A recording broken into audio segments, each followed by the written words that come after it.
Hey, j'espère que vous allez toutes bien. Je suis trop contente de vous retrouver pour ce nouvel épisode. On approche de la 100e et vous m'avez pas encore donné trop d'idées pour la 100e d'ailleurs. Donc je fais déjà un petit appel à l'action. Si vous avez des idées pour un épisode assez spécial pour la 100e, n'hésitez pas à me faire part de vos suggestions. Je serais très contente de pouvoir vous proposer un épisode un petit peu différent. Aussi, vous excuserez la qualité de ma voix, j'essaie de faire comme je peux. Je suis de nouveau en train de tomber malade. Alors il y en a qui vont dire « Ouais mais Déborah, tu tombes toujours malade. Qu'est-ce qui t'arrive et tout ?» Pour celles qui le savent pas, je souffre d'une maladie auto-immune, ce qui fait que j'ai tendance à ramasser un petit peu tout ce qui traîne et à tomber malade assez rapidement. Mais bon, alhamdoulilah, il y a bien pire, donc juste soyez indulgente avec moi quand vous entendez cet épisode. Voilà, je vous remercie. C'est une intro parmi les intros les plus incohérentes qui m'ait été donné d'enregistrer et d'entendre, j'imagine aussi, donc on va faire abstraction de tout ça et on va passer dans le vif du sujet. Aujourd'hui, c'est un petit peu racontage de life de toute façon, puisque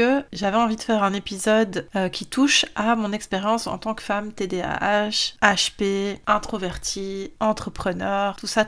Vous êtes quand même assez nombreuses à me demander en DM sur Insta ou même pendant les accompagnements, est-ce que je pourrais être TDAH aussi? Est-ce que tu penses que je suis neuroatypique? Et puis quelle importance ça peut avoir de le savoir? Quelle importance ça peut avoir dans mon business? Et puis il y en a aussi qui me demandent en quoi c'est important d'être accompagnée par quelqu'un qui comprend les spécificités que j'ai et en quoi ça peut faire la différence. Donc aujourd'hui on va un petit peu parler de tout ça. On va plonger dans ce sujet qui est pour moi fascinant. Franchement, je pourrais en parler des heures et j'espère que ça va résonner chez vous.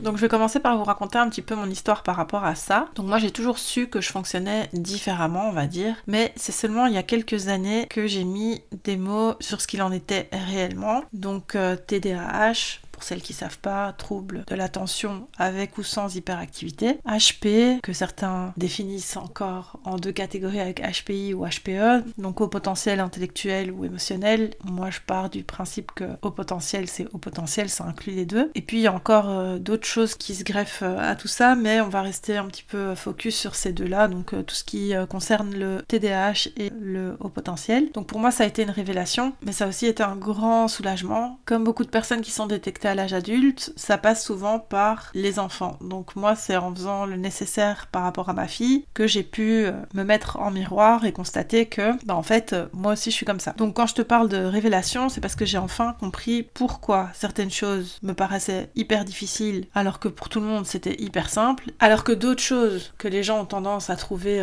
difficiles étaient presque naturelles pour moi. Au point où, quelquefois, quand les autres sont en difficulté, je me demandais, mais est-ce que c'est normal que moi je trouve ça aussi simple à réaliser, parce que j'ai l'impression que je fais un truc de travers ou que j'ai loupé une consigne ou quelque chose comme ça, parce que pour moi c'est réellement facile, je vois même pas l'intérêt de réaliser telle ou telle tâche. Donc découvrir que j'avais ces spécificités là, ça a forcément changé aussi ma manière de travailler. J'ai arrêté d'essayer de me conformer absolument aux méthodes qui me convenaient pas et j'ai réussi surtout à créer un business qui était totalement en phase avec celle que je suis. J'ai aussi appris à m'écouter et à me respecter. Ça veut dire que par exemple à l'époque, si j'avais besoin d'un contrat et que la personne, je la sentais pas, entre guillemets, cette fameuse expression, je la sens pas, j'allais quand même accepter et me faire violence, toujours entre guillemets, expression que je déteste, pour quand même prendre le contrat, en me disant, voilà, il faut bien que tu fasses rentrer un peu de sous, donc travaille et tu verras bien après, fais pas la difficile, etc.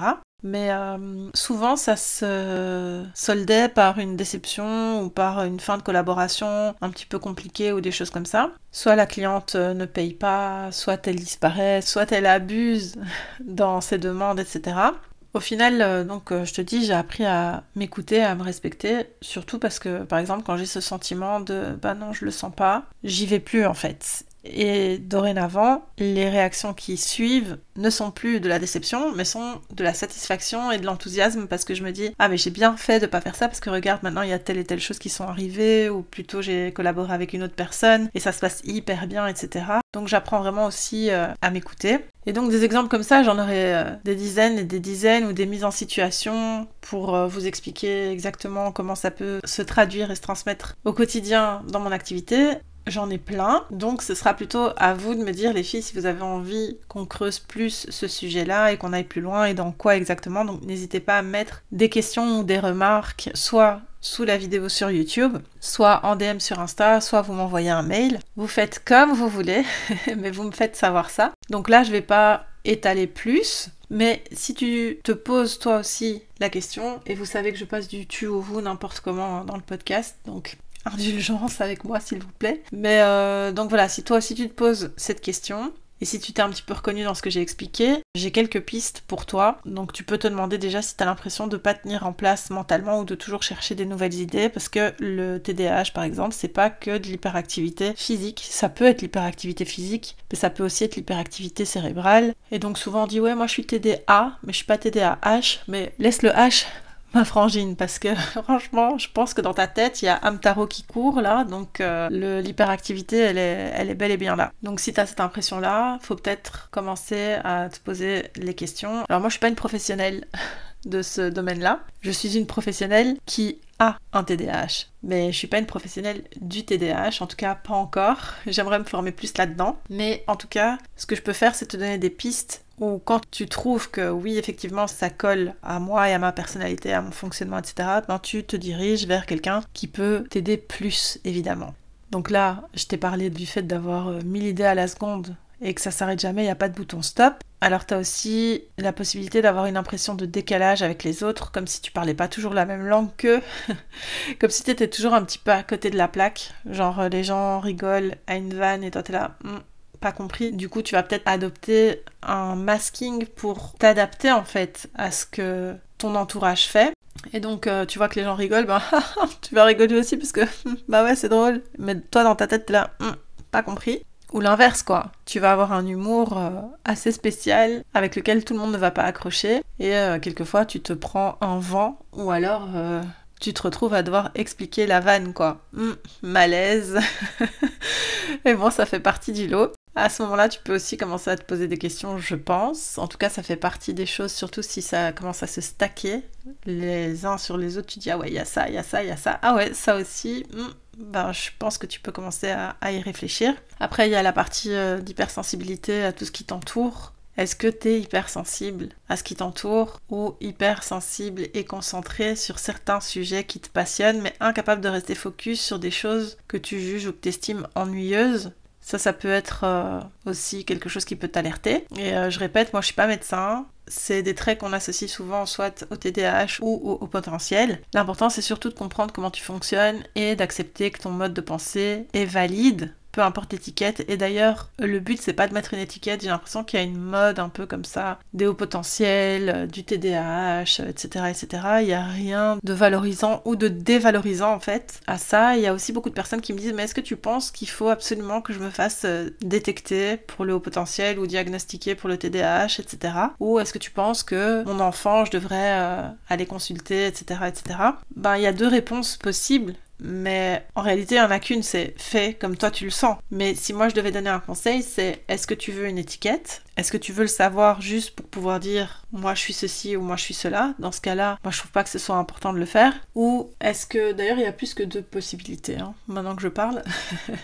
Ou est-ce que tu te dis éventuellement, ben j'ai envie de savoir parce que je me sens différente et je sais pas à quoi c'est lié, j'ai besoin de comprendre réellement, je me sens mal dans ma tête de ne pas pouvoir mettre des mots M-O-T-S sur les mots M-A-U-X.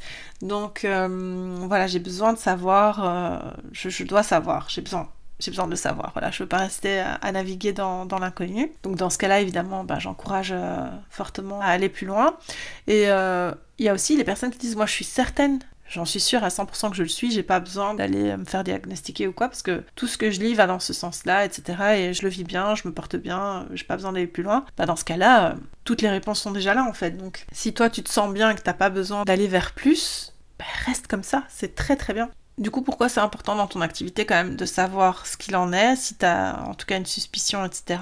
Et pourquoi moi je mets ça en avant, pourquoi c'est vraiment la cible à laquelle je m'adresse. C'est parce que être neuroatypique, ça peut être une énorme force dans ton activité si t'arrives à le voir sous cet angle-là. Parce que oui, tu peux te sentir dépassé par toutes les idées qui te viennent, mais il faut aussi se rendre compte que c'est vraiment cette singularité-là qui va te rendre totalement unique. Et le fait de l'assumer, de l'accepter, de l'incarner, c'est ça qui va te permettre de te démarquer totalement et d'être toi-même tout le temps, et ça c'est génial. Et autre chose qui est hyper important que j'ai oublié de dire, c'est que ça va te permettre aussi, surtout dans le monde du business en ligne, de sortir des systèmes qui sont trop rigides, parce que tout le monde met en avant la dernière tendance qui fonctionne, ou le dernier hack, ou le dernier type pour réussir ceci, ceci et cela, mais en fait toi quand t'es neuroatypique, ça fonctionne pas spécialement avec toi, parce que t'as ton fonctionnement propre, et le fait que tu te forces à le faire juste parce que c'est ce qui marche, ça c'est problématique, parce que si t'obtiens pas les résultats, tu vas être frustré, alors qu'en réalité c'est normal de pas obtenir les résultats, vu que c'est pas ce qui colle à ton fonctionnement. Et juste pour ça, avant de poursuivre sur ce que j'étais en train de dire juste avant, mais juste pour ça, c'est important de se souvenir qu'il n'y a pas qu'une seule voie, il n'y a pas qu'une seule manière de réussir, il n'y a pas que une façon de faire les choses bien. Mais toi, il y a ta façon de faire. Et puis ta collègue, ta cousine, ta voisine, elle a sa façon de faire. Et ça fonctionne. Il n'y en a pas une qui est plus valide ou valable que l'autre. Ça, c'est vraiment important de bien l'ancrer dans ta tête. Alors moi je vais te donner quelques exemples en rapport avec mon activité. Par exemple, mon TDAH, il me pousse à toujours chercher des solutions innovantes. C'est pas pour rien que j'ai renommé ma newsletter La Solutionista. C'est parce qu'en fait, depuis que j'ai conscience de mon fonctionnement, depuis que j'ai conscience de la manière dont mon cerveau processe les informations, je me suis aperçue que mon point fort et ma zone de satisfaction résidait dans le fait de trouver des solutions. C'est-à-dire que mon cerveau, il peut pas intercepter une information qui contient un problème. Et alors attention, on parle pas de maths, parce que moi j'ai une dyscalculie, donc on va vraiment rester très très loin des chiffres. Mais en tout cas, mon cerveau, s'il intercepte une information avec un problème dedans, il ne peut pas rester tranquille jusqu'à ce qu'il trouve une ou des solutions à ce problème. Du coup, j'ai toujours 1 million d'idées pour répondre à différents problèmes, et ça c'est vraiment une force. Donc là, je t'ai donné un exemple avec le TDAH, et sinon avec le haut potentiel, j'arrive rapidement à faire des liaisons entre différents points, j'arrive à aller rapidement droit au but. Si ma cliente m'explique sa problématique ou ce qui est dans son chemin, etc., j'arrive à très vite intercepter toutes les informations qui sont les plus importantes, elles se mettent en évidence dans mon cerveau, et du coup, c'est hyper pratique pour avancer rapidement et efficacement. Autre gros avantage et désavantage, en fait, c'est un petit peu dans les deux sens, mais ça pourrait t'alerter aussi. Je fais d'une pierre deux coups. C'est que quand tu as un haut potentiel, en fait, il installe ta norme, ce que tu trouves normal, se trouve bien au-dessus. Ça se trouve presque dans ce que les personnes neurotypiques trouvent ou estiment être très bon ou excellent. Mais toi, c'est ta norme. Donc, ce que tu vas faire de façon normale est déjà très haut, très qualitatif. Du coup, si tu fais quelque chose que toi t'estimes excellent, j'ose même pas imaginer ce que les gens peuvent penser, quoi. Donc ça, c'est l'avantage. Mais le problème, c'est que comme toi, ta norme, elle est déjà à un niveau très élevé, tu attends ça aussi des autres en face. Sauf que si tu travailles avec des neurotypiques, eux, leur norme, ça va te sembler être très très très très bas par rapport à ta norme, tu vois. Donc là, il y a un petit décalage qui peut faire que c'est assez compliqué. Du coup, je sais pas si t'avais ça à l'école, mais quand tu devais faire des travaux avec d'autres élèves, tu te retrouvais souvent à être celle qui fait tout, ou tu te retrouvais à vouloir en faire beaucoup plus et les autres à te dire ben non, mais c'est bon en fait, on va faire 5 lignes, c'est suffisant, et toi t'étais déjà là avec un tableau d'exposé et tout. En tout cas, moi ça me rappelle ce type de souvenir. Je sais qu'à l'école, j'étais énormément en décalage avec les autres, et j'avais toujours tendance à faire plus, et je trouvais ça tout à fait normal. Et quand je voyais les autres réussir en ayant fait 3 fois moins, je trouvais ça injuste, mais en réalité c'est parce que moi je voulais faire ce qui me semblait être normal, mais en fait pour eux c'était excellent. Enfin bon, t'as compris le schéma. Donc je te cache pas un truc, par contre, c'est que avant de réussir à m'appuyer sur ces forces-là, celles que je viens de t'expliquer, avant je les combattais, parce que j'avais l'impression que j'étais obligée de faire comme tout le monde. Maintenant j'ai intégré que je suis atypique, et donc je ne combats plus tout ça, au contraire j'embrasse tout ça et je m'appuie dessus pour pouvoir avancer plus loin. C'est comme ça d'ailleurs que j'ai eu suffisamment d'assurance en mes compétences, en mes connaissances, en tout un tas de choses pour changer mon positionnement et parvenir à faire évoluer mon business depuis 5 ans et l'amener là où il en est maintenant. Donc ça, c'est vraiment... C'est pas venu du jour au lendemain, quoi. Et alors, j'ai déjà répondu en partie, mais je vais reprendre juste le dernier point. Par rapport au fait d'être accompagné par quelqu'un qui comprend la neuroatypie, et j'ai vraiment l'impression qu'on peut la comprendre que quand on la vit. Pourquoi c'est important d'être avec des personnes en face qui comprennent ça, surtout dans le travail? Eh bien, travailler avec une coach ou une mentor qui comprend ta façon de penser, ça va vraiment absolument tout changer. Parce que la personne en face, elle sait ce que ça fait d'avoir 1000 idées à la seconde, elle sait ce que ça fait de pas savoir par où commencer, elle sait ce que ça fait de se sentir bloqué parce qu'il y a un petit détail qui te semble insurmontable. Et cette personne, justement, elle va pas te proposer des solutions qui sont déjà prêtes à l'emploi et qui te correspondent pas, qu'on peut trouver partout. Au contraire, elle va te proposer des choses qui sont vraiment adaptées à ta personnalité. Elle va savoir écouter comment tu fonctionnes et identifier ce qui marche ou ce qui marche pas pour toi, et ça c'est priceless quoi. Priceless. J'ai dit priceless. En tout cas, moi c'est comme ça que je fonctionne avec mes clientes. J'adapte absolument tout, les offres, la stratégie, le mindset, pour que le business de ma cliente soit le reflet de ce qu'elle est, de ses valeurs, de ses envies, de tout. C'est un business, je le dis d'ailleurs souvent, c'est le business qui s'adapte à toi, c'est pas toi qui t'adaptes à ton business. Donc ça c'est vraiment un élément clé que j'aime beaucoup remettre en avant. Voili voilou. Alors si cet épisode t'a parlé, je serais trop contente de pouvoir échanger avec toi, comme je te l'ai dit, soit sous la vidéo, soit par mail, soit en DM. Peut-être que tu te reconnais dans ce que je viens de te partager, peut-être que tu te demandes encore si ça te concerne ou pas. Dans tous les cas, sache que tu n'es pas la seule, ça c'est sûr et certain. Si tu veux creuser un petit peu plus avec moi, n'hésite pas à me rejoindre dans un de mes programmes, je vais te mettre tous les moyens de travailler et de collaborer avec moi sous cet épisode. Je te remercie vraiment beaucoup d'avoir été là. N'hésite pas à me dire si tu veux qu'on creuse un peu plus ou si tu as des questions vraiment spécifiques par rapport à ça. Et surtout,